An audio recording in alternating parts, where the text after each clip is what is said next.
So I remember back in the day when I was an adolescent, 16, 17, 18, maybe I had a really unique hobby. I loved coding, computer programming.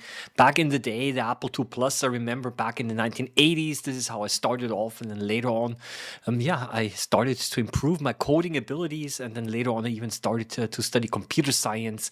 And coding for me, computer programming was a little bit not only an intellectual activity, but I also kind of loved it because it was somewhat a creative form of expression. You know, you had a computer program, you had a vision first, and then you made a computer program, and then it didn't work, so you had to find the problems and debug it, and then you had this functioning computer program, and I loved it, right? And this was I felt very creative doing that, and you kind of felt proud a little bit of the product that you created.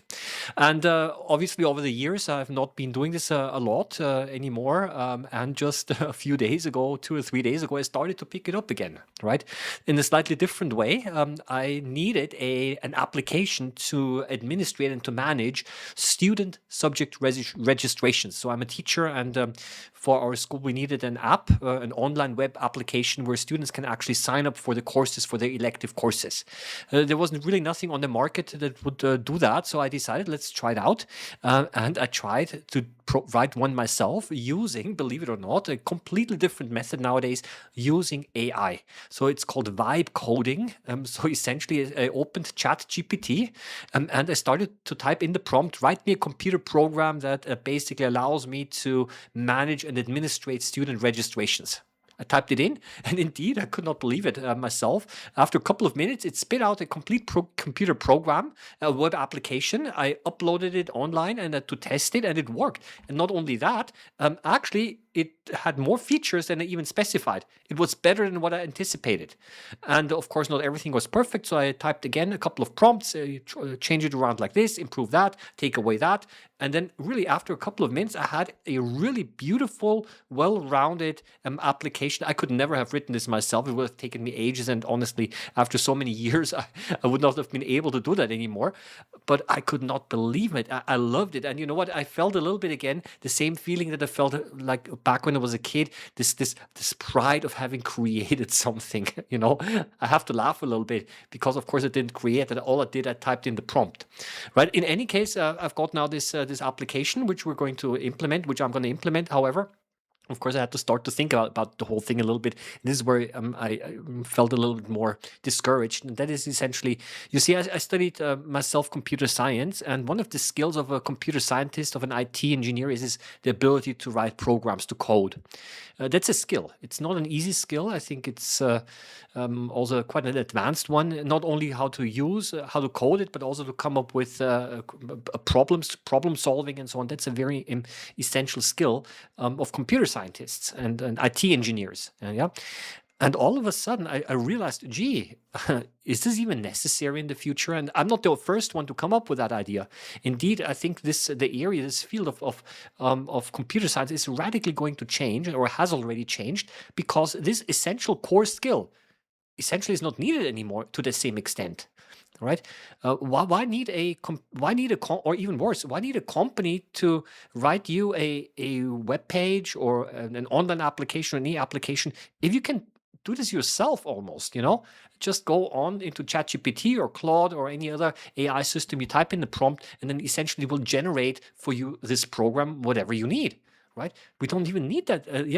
Need computer companies to at least to the same extent anymore as we used to. Maybe right in the future. I'm looking forward right now. Yeah. So this is actually one of the ideas that I had, and okay, that's fine. Times change. People are gonna lose their job, sure. So normal, not nice, but normal. But to be expected. I mean, it's every time when changes happen in the Industrial Revolution, for example, back in the day. I mean, of course, this changed society around in a massive way. Yeah, but there's actually a deeper thought, or a more disturbing thought that I started to realize, and that is, yeah, it's not only the way that the world changes in a commercial sense, but also the dependency on those systems increases as well. Now, what happens if IT engineers who are not able to code themselves anymore, to write programs themselves, because they all do it over those AI systems? what happens if those AI systems in the future are not available anymore because they belong to corporations? I don't know, the company goes bankrupt, let's say, yeah? Or for political changes, suddenly maybe certain systems are not made available anymore for certain countries. And that is actually this dependency on certain tools. That is actually the thing that is something that I'm starting to think about right now because this has already been here before. And I remember back in the 1980s and 1990s, with basically certain farmers, they had to buy seeds from certain companies to grow their crop. But not only the seeds, but also the fertilizer that goes with it, the herbicide that goes with it, yeah? And also not even that, but even the tools to harvest them. So it was like a complete package. So the farmers became highly dependent on those companies, right? Who of course earned a lot of money this way. And we're seeing this now also happen also in the area of artificial intelligence and computing. There were not only IT experts or computer scientists become more and more dependent on AI systems for coding, but generally, I would say, where whole society becomes more and more dependent on a few handful of companies that are dominating the market. And I don't see a way out. I mean, right now in Europe, there's this big discussion going on right now. We're too dependent on US corporations concerning IT, yeah, not only concerning AI, but also, let's say, commerce. Amazon, for example, I mean, an American company.